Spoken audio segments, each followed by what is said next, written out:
voy a dejar hasta ahí. Esto es muy curioso, porque últimamente les voy a decir una cosa y presten muchísima atención. Ahora retomo esto que estoy dejando aquí. Pero resulta que que es el contenido del Evangelio de Dios, repito, podrán de pronto faltar alguna otra cosilla, pero cuando hablamos de obras dignas de arrepentimiento, por ejemplo, estamos hablando de santidad. Por ejemplo, evidentemente, que no se piense que no se ha metido la santidad por aquí. Dios vino a salvarnos, Dios no anuló su palabra, Dios ordena el arrepentimiento para la vida eterna, ordena que nos convirtamos en las tinieblas. Es una orden, significa que Él es una actuación de su poder. Cuando dice aquí que ordena que nos convertamos, es porque Él es el que produce esa liberación. Él es el que manda esa orden. No es que nos las dé a nosotros, sal tú de las tinieblas, no. Evidentemente que no, porque no podía, ni siquiera sabíamos que estábamos en tinieblas. Pero cuando dice que nos convirtamos es porque Él da esa orden de la potestad de Satanás a Dios. Y obras dignas de arrepentimiento. Óigase bien, contenido. ¿Qué pasa? Que este contenido del Evangelio ahora está recibiendo cualquier cantidad de ataques muy sutiles, pero muy sutiles. Y uno de ellos, y lo veo últimamente mucho, por eso creo que no es casualidad que se esté dando este tema. Repito, me llamó mucho la atención que dijera 2 veces el Evangelio de Dios, porque el tema más sutil que se está proponiendo últimamente, ¿saben cuál es? Los noágidas. Vamos, ahora ya lo tengo clarísimo. Resulta que el primer contraataque que quiso hacer el judaísmo en contra del Evangelio fue lo que ya he dicho yo aquí, y yo creo que pocos más lo han dicho, esto del Mashiach ben Yosef y el Mashiach ben David. ¿Ok? Entonces ya eso ustedes saben que aquí lo he expuesto y he dicho que nada que ver. Cuando tú escuches eso, por ahí no es. Esa persona no lo tiene claro y no tienes que escucharlo. Tiene que estar muy, muy atento, ¿no? Pero la otra que ahora están soltando es los noágidas. Eso les voy a decir una cosa. Es una agenda que ha soltado el mundo ortodoxo para hacerle contraataque, para echarle algo de freno a la oleada del mundo mesiánico raíces hebreas. ¿Sabes por qué? Porque resulta que esa doctrina rabínica talmúdica, porque hay que decirlo claramente, eso no viene de antes, eso es del Talmud, tiene principalmente el objetivo de desincentivar a los gentiles a guardar la Torá. ¿Vale? El objetivo es confórmate con este hueso, pero no vengas a pedirnos carne. Toma este plato de leche, pero el alimento sólido es para nosotros. Ese es el lenguaje, ¿ok? Lo tengo que decir así claramente y muy gráficamente. Entonces, ¿qué está pasando? Que es una situación muy interesante la que estamos viendo ahora, y ustedes tienen que estar muy apercibidos, porque ya lo he dicho muchas veces, el cerebro humano es facilista, es perezoso. Entonces, si alguien escucha este discurso de que tú nada más con 7 mandamientos ya estás bien y eres llamado justo de las naciones, piadoso de las naciones y tienes parte en el mundo venidero, pues imagínate, tremendo engaño, porque además está implícitamente diciendo que la salvación es por obras. Y de paso, se ha dicho, manda una estocada muy sutil a prácticamente decirte que es que no necesitas ni un salvador. Que es que si tú te salvas con esos 7 mandamientos, pues salvador para qué. ¿Salvador de qué? Y eso es lo que el judaísmo rabínico hasta nuestros días todavía adolece, no es consciente de que sus pecados no han sido perdonados. Y no son perdonados, a menos que, como dice aquí, perdón de pecados y arrepentimiento para vida eterna. Lo está diciendo Pablo aquí. Para que reciban. Ojo, no dice obtengan. Esta palabra es clave. Para que reciban. Es decir, esto es algo que Dios da. No es que lo logras, no es que tú lo consigues, lo recibes. Y la predicación del Evangelio es esta, porque para que tú puedas recibir por la emuná, que sabemos que es de Dios, ese perdón de pecados, tiene que haber ocurrido antes la libertad con relación a la potestad de Satanás. O sea, no quiero decir que esto funcione programáticamente, sino que es simultáneo en cierto modo. Es decir, una persona no va a entender que sus pecados han sido perdonados a menos que haya sido suelto de la potestad de Satanás. Porque hay que decirlo claramente, toda persona que no haya recibido el Evangelio de Dios es que está todavía bajo la potestad de Satanás. Y no estoy hablando aquí que esté poseído, ojo, no confundamos cosas. Estar bajo la potestad de Satanás significa que el pecado gobierna en ellos y que todavía no son capaces de ver la revelación de Dios. Eso se le llama velo de otra manera, se le llama ignorancia en otro modo, porque dice que el príncipe de este mundo ha cegado el entendimiento de las naciones para que no vean la luz, para que no vean la verdad, etc. ¿Me explico? Todo eso, esa cúpula, ese paraguas, es lo que se llama la potestad de Satanás. Eso lo vimos en Efesios también. Entonces, mientras una persona esté allí a esa cúpula y ese paraguas, pues no va a ver que ya los pecados han sido perdonados. Y les voy a decir otra cuestión muy, pero muy interesante, que esto es algo que no se dice. A ver, resulta que todo el tiempo que el pueblo judío estuvo por fuera de la tierra de Israel, sus pecados no necesitaban sacrificio porque estaban en castigo, estaban en reprensión, quiero decir, en corrección, ¿vale? Eso es un principio básico que está inmerso en la Escritura. Si estás de reprensión, pues evidentemente no te voy a pedir hacer cosas que no puedes hacer, porque si estás en el extranjero no vas a poder ir al templo a hacer sacrificios. Entonces, el gran dilema y la gran ironía es que lo peor que han podido hacer los judíos ortodoxos es volver a Israel. ¿Por qué?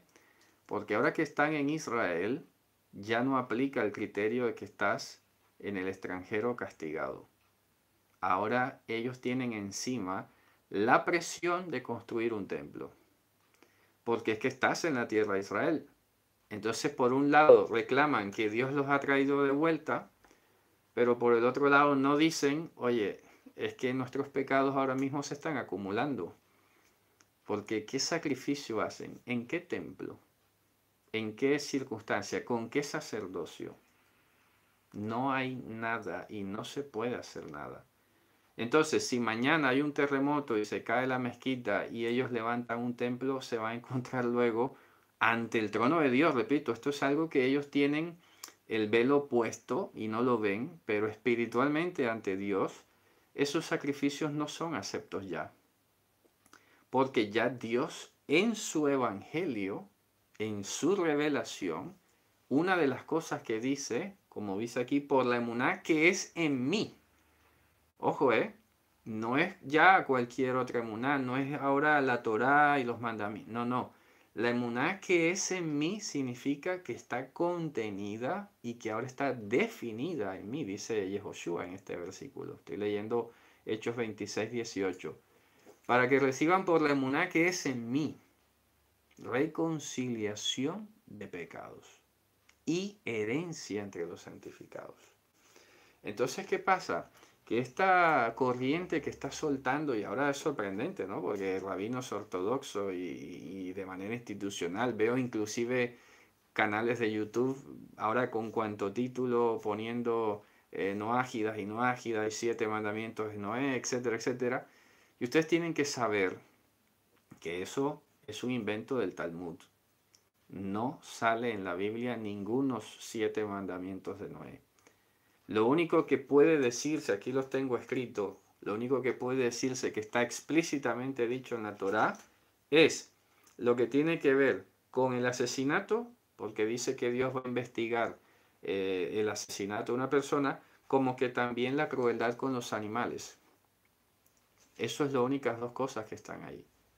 ¿Vale? Ahora, eso, suponiendo que hayan 7, suponiendo por un momento, eso no quiere decir nunca que los gentiles solo tengan o deban o puedan hacer esos 7 mandamientos. Eso es privar a los gentiles de la santificación. Eso es privar a los gentiles de la gran retribución que Dios ha tenido pensado para todos aquellos que le aman y guardan sus mandamientos. Porque entonces es terrorífico, o sea, es tramposo, es traicionero, desleal, porque en lugar de llevar luz a las naciones, como bien lo dice en la Haftará de Isaías, las islas esperan su Torá. Óigase bien, eso está en los profetas. Vamos a leerlo. La Torá esperan las islas, los perrillos. ¿Se acuerdan que alguna vez he traducido sobre este tema? Dice Ule Torato, ya les voy a decir dónde sale. Miren, eso se encuentra en Isaías 42:4.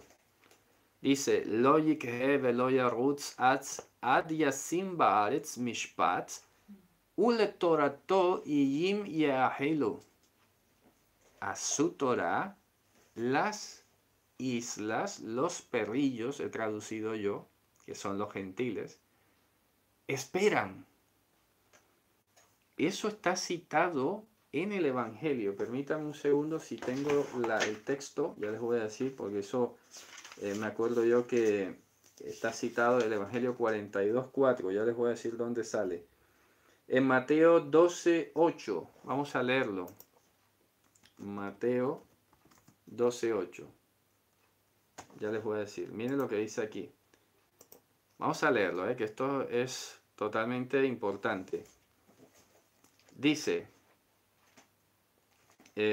no, Mateo 12:8 no, vamos a ver, un segundo. 12:18, perdón. Sí, 12:18. Dice, he aquí, pues está citando Isaías 42. He aquí mi siervo a quien he escogido, mi amado en quien se agrada mi ser, pondré mi ruaj sobre ella, los gentiles anunciará juicio. No condenará ni voceará, ni nadie oirá en las calles su voz, la caña cascada no quebrará, y el pábilo que se humea no se apagará hasta que saque a victoria el juicio, y en su nombre, aquí ponen su nombre, pero en realidad es un error de traducción del texto griego, porque sale la palabra honomos, que sería la ley de él esperarán los gentiles. Pero resulta que confundieron honomos con honoma, que es nombre, y por eso han puesto ahí, y en su nombre esperan los gentiles. No.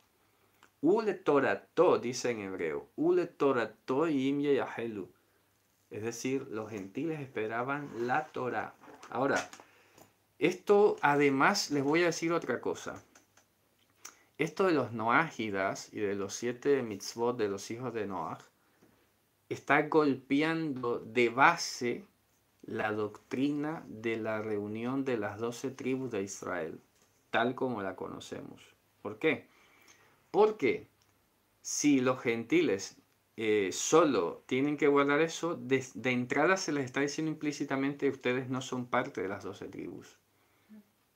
¿Me explico? ¿Y cómo sabemos eso? Porque entonces entraría en contradicción cuando Jeremías dice, esta es la brit que haré con la casa de Judá y la casa de Israel. Yo pondré mi Torah en su mente y la escribiré en su interior. Entonces, al decirle a los gentiles, tú no tienes que guardar la Torah, es que les están diciendo en su cara, muy deslealmente, tú no eres Israel. ¿Me explico? De entrada se le está diciendo. Pero ¿qué dice el Evangelio? El Evangelio que dice que los gentiles son coherederos. Dice que de los dos ha hecho un solo pueblo, un nuevo y un solo hombre. Y que efectivamente, ya desde el Concilio de los Apóstoles, se ordenó que los gentiles estudiasen a Moshe cada Shabbat. La doctrina de los hijos de Noaj o noágidas le está dando una cachetada espiritual a las personas y las está dejando excluidas de estudiar la Torá. Alguna vez lo he dicho que en el Talmud hay una frase muy fuerte que también la repite Maimónides. que un gentil que pretenda guardar Torah merece el Gehinam. ¿Por qué? ¿Cuál es el tema? ¿Cuál es el celo? ¿Cuál es la envidia, el roce? ¿Cuál es el egoísmo? ¿Acaso no está escrito que Israel debía ser luz a las naciones? Entonces, luz ¿cómo? No enseñándole la Torah, no enseñándole esa sabiduría y esa profundidad de la riqueza de Dios. ¿Qué tipo de luz es esa? Y Joshua lo dijo, nadie enciende una lámpara y la pone debajo del cubo o debajo de la mesa. ¿Me explico? Impresionante. ¿Cómo puede ser alguien así? Luz. No puede ser luz. Entonces el Evangelio de Dios, ahora sí retomo lo que estaba diciendo, el Evangelio de Dios insta a obras dignas de arrepentimiento. Si ustedes se fijan, por ejemplo, en esos dichosos, en esos susodichos, mandamientos no ágidas, son todas prohibiciones. La única cosa que hacer positiva, es decir, de actuación, es tener jueces. Aquí se los tengo. Prohibición de maldecir el nombre de Dios. Prohibición de las relaciones sexuales indecorosas o pervertidas. Prohibición de comer presa de un animal vivo. Prohibición del homicidio. Prohibición de robar. Prohibición de la idolatría. Y la única cosa, una sola obra, ni siquiera la puede hacer la persona. Y es respetar los jueces, supuestamente, ¿no? Pero resulta que está diciendo aquí obras dignas de arrepentimiento. ¿Qué obras dignas de arrepentimiento? Pues que tienes que pasarte de las tinieblas a su luz admirable. Que el mismo Yehoshua nos ha dicho en el Evangelio que cualquiera, no dice solo el pueblo judío, no dice solo los convertidos al judaísmo, cualquiera que haga uno de estos mandamientos muy pequeños y así enseñe a los hombres, grande será llamado en el reino de los cielos. Cualquiera, óigase bien, cualquiera, sin distinción. Dios además, les voy a decir otra cosa que es muy fuerte aquí. Tengan en cuenta que estas son las cosas que a veces la gente no sabe distinguir o no sabe discernir, porque claro, hay que tener información del otro lado del judaísmo que a veces no está tan clara, ¿no? No la ves en un libro escrita y nadie la va a decir, pero ahí está. Resulta que además estos 7 mandamientos de Noaj, evidentemente, según el judaísmo, por ejemplo, un gentil no tiene que circuncidarse. Pero ¿sabes qué eso significa para el judaísmo? Para el judaísmo el Ruach HaKodesh solo viene cuando te circuncidas.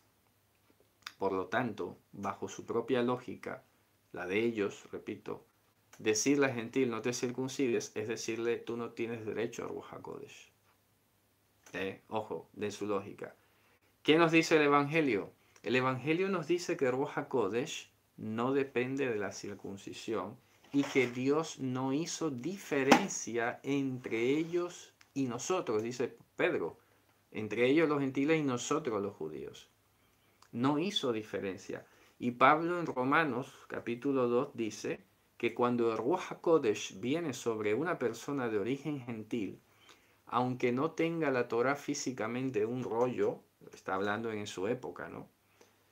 Es decir, aunque no pertenezca a una sociedad judía donde tengan el rollo y lo lean todos los días, el poder que Dios se hace habitar en esa persona le va guiando a obras dignas de arrepentimiento. Pero ¿qué pasa? Que decirle luego, no, es que tú no tienes que guardar esto ni hacer lo otro, ¿sabes qué está haciendo? Está cortando la actuación de Ruach HaKodesh en esa persona. ¿Me explico? Ellos están cortando todo lo que puede transformar el Ruach HaKodesh en la vida de una persona. Y eso vale también decirlo para el lado cristiano. Al decir que es que la ley de los judíos, que es que eso no es para mí, que es que ellos mismos están cortando todo lo que puede hacer el Ruach HaKodesh en la vida de una persona. Pero luego te dicen no apaguéis el espíritu, si es que ellos son los que lo apagan. Luego te dicen, no contristéis, no pongas en desafío a Dios. Sí, sí, pero es que tú eres el que lo está haciendo. Cada vez que privas a una persona de aprender, cada vez que privas a una persona de cambiar un área de su vida para santidad, para la gloria de Dios, es que estás tratando de limitar el poder de Dios. Y eso es serio. Entonces, la confianza que nosotros tenemos es que Dios al fin y al cabo se hará respetar, Dios al fin y al cabo se hará sentir. Y lo único que estoy aprovechando en este momento es decirles a ustedes, despejar dudas, despejar inquietudes, porque ya te digo, ha habido una volquetada de vídeos de YouTube, pero vamos, que parece que activaron el botón y todos en simultánea salieron a hablar del tema. Pero yo he hablado de esto hace mucho.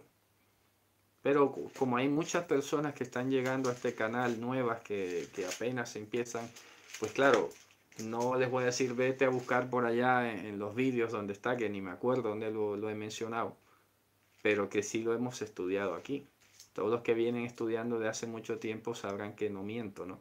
Entonces, fíjense ustedes, el Evangelio de Dios contempla primero que la salvación no es por obras, que nadie se salva por obras, ni siquiera guardando la Torá. La salvación es por la gracia y es conforme a la promesa que Dios había hecho. Entonces, ¿qué pasa? Que esta tónica, repito, es el contragolpe, es la contraofensiva que se está soltando para tratar de disuadir a la gente que no caiga, y les dicen que no caiga en las redes de los mesiánicos y en las redes de los raíces hebreas. Y por el otro lado tengo que decir que, oye, que por eso el Evangelio hay que estudiarlo, seriamente. Yo trato de hacerlo seriamente, trato de dar lo mejor que puedo, para que ustedes tengan la oportunidad de mi parte. Yo sé que no soy el único, pero si están aquí es por algo. Entonces de mi parte tengan herramientas para discernir. Entonces ya hemos hablado de los noágidas por un lado, pero ahora por el otro lado tenemos que mencionar a todos los que están diciendo por allí que es que si los gentiles no se convierten a todas las prácticas de la identidad judía, el Mesías no viene.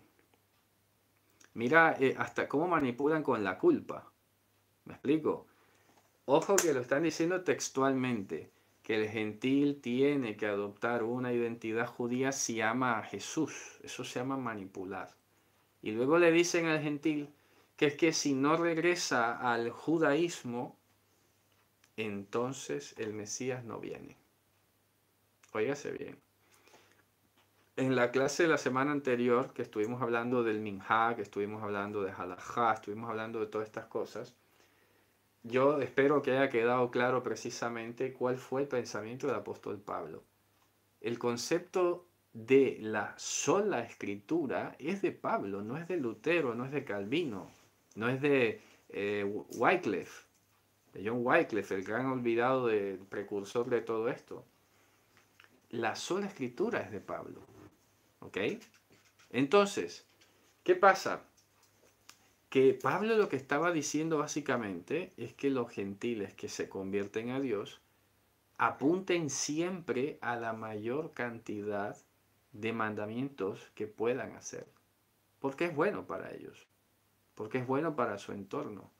Pablo no les fue diciendo, y eso es lo terrible, ¿no? Porque el otro día escuchaba a un expositor de origen cristiano leyendo Hechos capítulo 15 y diciendo que es que los creyentes gentiles solo tenían que guardar esas tres cosas. Pero ¿cómo puede ser? Pero es que no leen completo.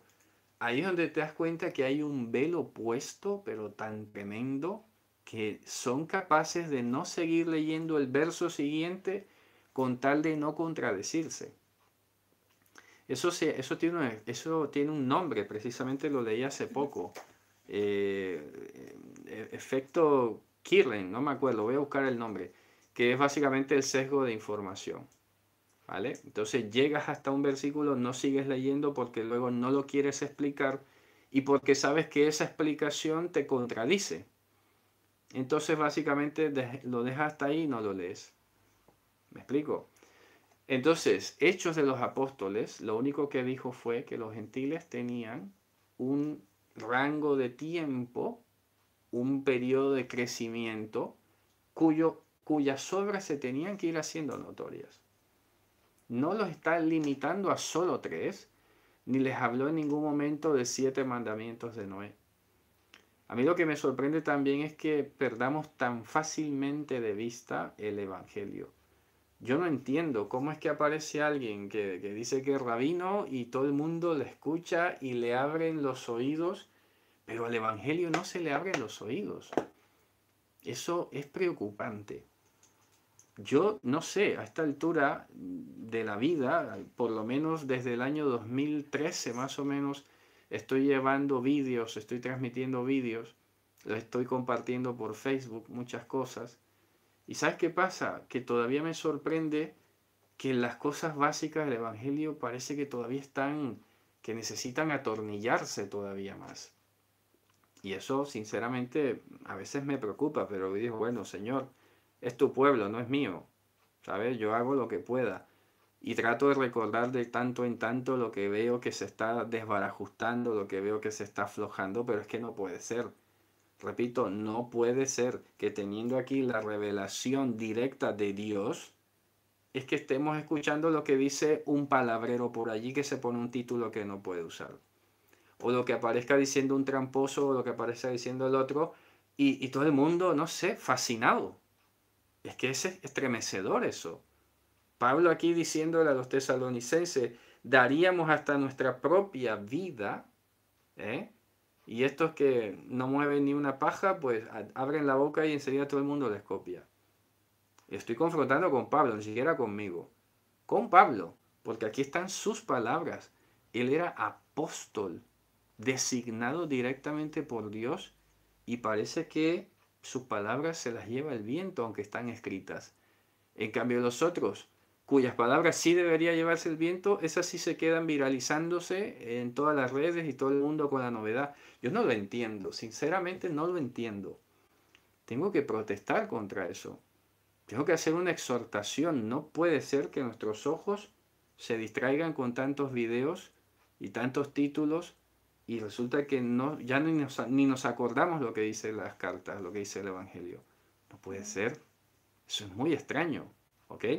Entonces, el Evangelio de Dios está diciendo entregarles no solo el Evangelio de Dios, retomo lo que estaba diciendo, que es lo abstracto, que es lo que a veces no se ve, lo que acabo de decir ahora. Parece que todas las cartas que escribió Pablo, los evangelios, el Apocalipsis, parece que eso no es algo dado. Parece que apareció por ahí. Parece que no ha sido entregado por Dios. ¿Me explico?